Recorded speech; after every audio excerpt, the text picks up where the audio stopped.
Hey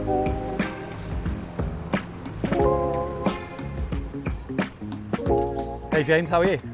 Yeah, how's it going? Firstly, we've got to ask, some of your previous clubs have been doing pretty well this season. Have you been watching it? Yeah, of course, yeah. It's always nice to see your previous clubs doing well. I still have a lot of mates there. And you always want them to do well, and especially when, like, obviously Liverpool spent so long there. Obviously Newcastle, I knew how much they wanted to win a trophy for so long and then finally getting over the line. So yeah, it's obviously nice to see that. Any messages flying back and forth with your friends that you've... Yeah, I mean, obviously I was at Newcastle a long time ago, so I don't really know anyone there anymore, but the Liverpool boys obviously keep in touch with them, send on the congratulations, and good to see them doing well. Would you say you kind of look at football differently now compared to when you entered the league as a 16-year-old? Yeah, definitely, of course. You learn a lot in that time. I think the players I've played with, the managers, the situations you've been in, I think experience always helps in terms of how the season goes, scenarios in the season where things might be going well, not so well, form runs, injuries, young players coming in struggling, young players coming in doing well, you know, players coming from different countries. You know, there's all these scenarios within a football season that you have to deal with, results, travelling, being in Europe, not being in Europe, expectations, individuals, groups, things that go on in the field. So I think the longer you've played, obviously I've seen pretty much most things before, yeah. And you can hopefully stop it before it gets too far, or you can you know, deal with it. Everything doesn't seem as big a deal. You can deal with it and process it better and hopefully help the guys around you with it.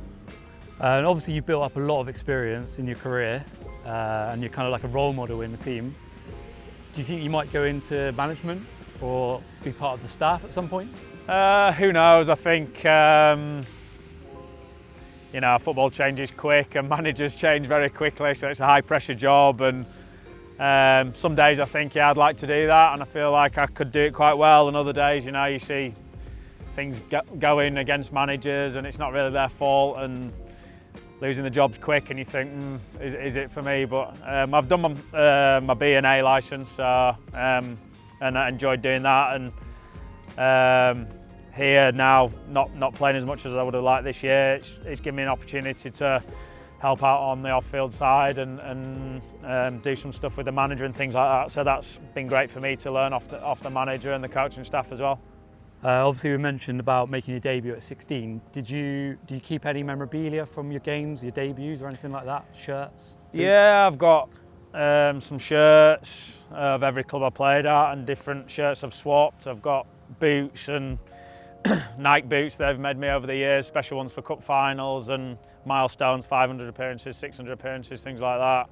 Man of the matches and things like that. You must have a lot. There's a few in there, yeah, there's a few. It used to be champagne, didn't it? So there's a few bottles of champagne that I'm sure are not too good if you open them and try to drink them now. But yeah, I think it's important you keep those stuff, it's great. And obviously the kids now are a bit older and stuff, so there's a room and got the replica trophies and stuff like that. So yeah, it's special to look back on.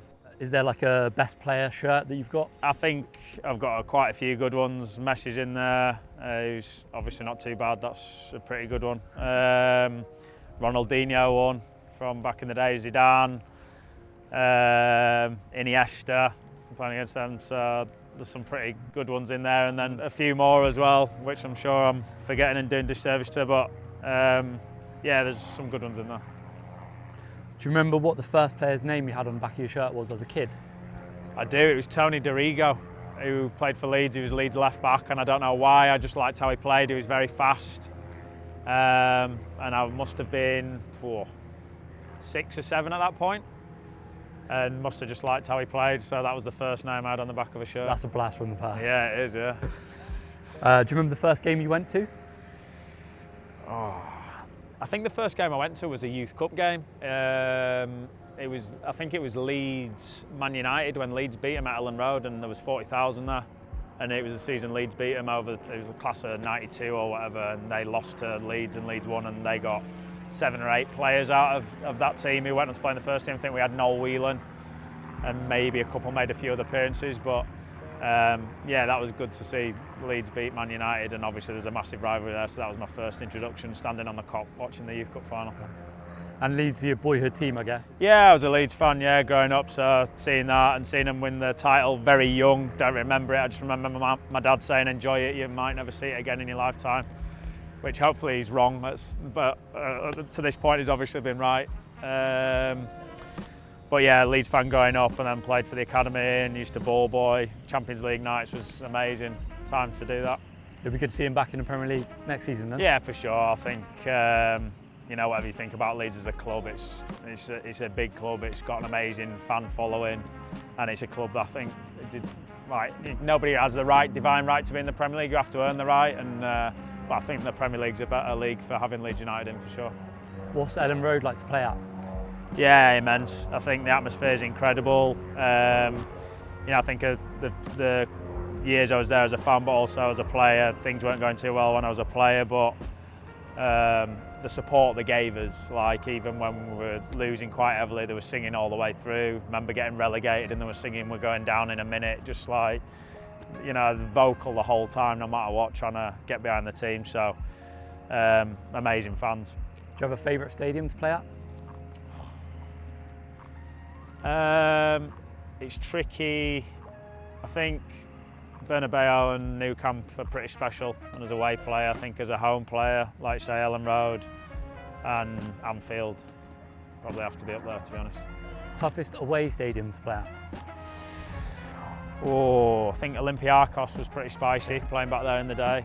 Flair's another thing. I remember going to the byline to put a cross in and slid out near the advertising boards, and I thought it started raining, but it wasn't. The door leant over and started spitting on me, and I was just like on the floor, just like, yeah, so that was welcome to European football. I think I was 18 at the time, playing for Newcastle or whatever, so yeah, and you know, the Eastern European atmosphere is lively. Dortmund away was very good with the wall. Yeah, I think, you know, intimidating. I mean, I would never call it intimidating. I'd love that, mate, if someone's... Spur you on. Yeah, for sure, you use that as fuel, and if someone's hurling abuse at you, or loud noise, whistles, those European atmospheres, that's what you want, that's what you want to be playing in, and yeah, I've always loved playing away from home. We're going to switch up the topics and questions a little bit now. What are you scared of? What am I scared of? Losing. No, I think on your general things, I'm not overly great with heights, but you know, I get on the roller coasters and I can do it. It's a mind over matter thing, you know. At some point, maybe I'll jump out of a plane, because I think it'd be very terrifying, but it'd be amazing. But yeah, I'd say I'm not overly keen on heights, but I can deal with them. Fair enough. Sweet or savoury food? Probably sweet. What are you going for? Chocolate, sweets? Not chocolate. Don't mind a bit of ice cream. Yeah? What's your favourite flavour? You won't be surprised. Vanilla. What do you eat on a match day? Match day is always chicken and rice, plain, no sauce. Just, you know, it's fuel, and I don't want anything to interrupt with your stomach and get a bad stomach and cause any problems there. So yeah, just fuel and get it in there. Which isn't nice if you've got an early kick-off, like you're eating at 8:30 in the morning, but that's, yeah, I get a few bush tucker trial shouts from the lads as they're walking past, but it is what it is. Will we see you in the jungle one day? Probably not, but never say never, you never know. What about on a cheat day? Do you have like a cheat meal or? Cheat meal? Not really. I can't imagine you do, to be fair. Yeah, I think you need to. I'm not against that, obviously, and there are times you need to, otherwise you wouldn't be able to stick to it forever. My missus makes pretty good burgers, to be fair. They're decent, like, they're not like, but yeah, I like a burger if I'm going for something, but she makes pretty good burgers. And then back to football, who would you say your player of the season has been? Probably JP Van Heck. I think he's been really solid for us this year, really good, improving all the time. Leader, amazing defender, good on the ball. I think tough to look past Mo Salah. You know, his numbers incredible, and being lucky enough to play with him and seeing his work rate, how hard he looks after himself, how well he looks after himself, how hard he works in the gym. What's he like as a teammate? Yeah, he's great. He does his side for the team. The best players are always a little bit selfish, you need that, but you know, that belief in himself is incredible. You know, in front of goal, fantastic some of the goals he scored, but a really good teammate. You know, those elite players sometimes it's more about them for the team, but you know, he was a great balance, I'd say, and yeah, incredible, and always wanting to try find an edge. He was always asking, he was never afraid to ask people their opinion or what do you think, or we had many discussions on penalties and things like that, and he'd ask for advice, and he then assesses it himself and says, yeah, I agree with that, no I don't, and he does it, but he's not scared to ask, and someone of his ability says a lot about him always wanting to be better, and you know, I'm sure he reached out to many people how he could improve and do things. What would you say your favourite position to play is? I'd say centre midfield. I think you're always involved in the game, you can influence the game. I think when you're wide sometimes you have to be disciplined, you have to wait for the ball to come to you. I think in midfield you can dictate the tempo a bit, you can put a tackle in, you can get in the referee's ear, you can influence the game a bit more. And I feel like my best seasons have been in the middle. Where when I was at Villa, I got in the England team that year, I won PFA Young Player of the Year.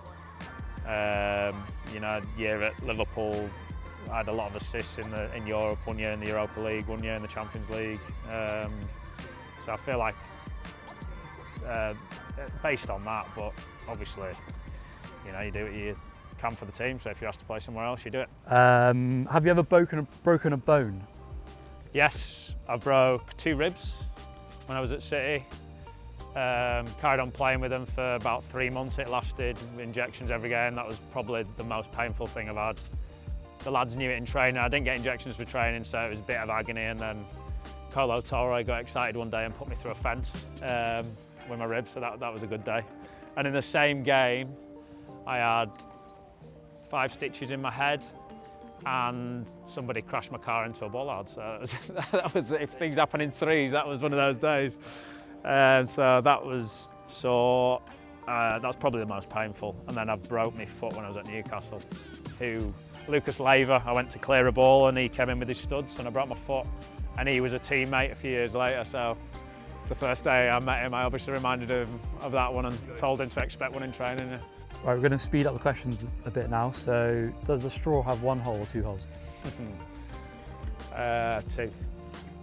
Beach holiday or city break? Beach. Which TV show are you watching a lot at the moment? Anything? A lot. I think I don't mind Gogglebox. I like Gogglebox, easy watching, funny. Yeah. What was the last thing you Googled? Last thing I Googled. And it didn't come up actually. Oh, it was a golf scores. Golf scores from a tournament. What's your most used emoji? Most used emoji, thumbs up, because I always try and reply to people, but sometimes if you're busy or like you just want to, yeah, it's like I'm not a man of many words on that. It's sound. What's the funniest thing you've read about yourself on social media? Funniest, probably the hundreds of thousands of people who follow Boring Milner. I think that's probably along those lines. It's a good channel, that. Yeah. Who would you say is the greatest athlete in the world? Greatest athlete in the world? Can be football, can be a different sport. I mean, I don't think that's easy to answer. I think it's tough. Obviously, you've got the footballers, you've got people like LeBron James, who've longevity. You've got your Michael Phelps, Michael Jordan, Tiger Woods. Yeah, it's hard to say one, I think. Would you rather give presents or receive them? Give. Are there more wheels or more doors in the world?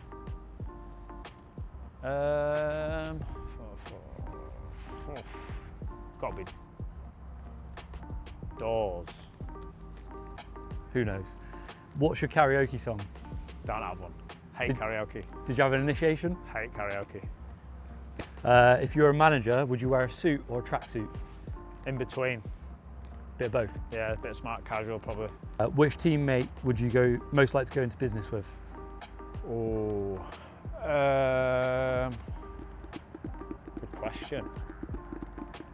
I would say Webster, because he's a good cook, so he can open his own restaurant. You get £1 million if you call a teammate and they answer. Who do you call? Definitely not Donkey.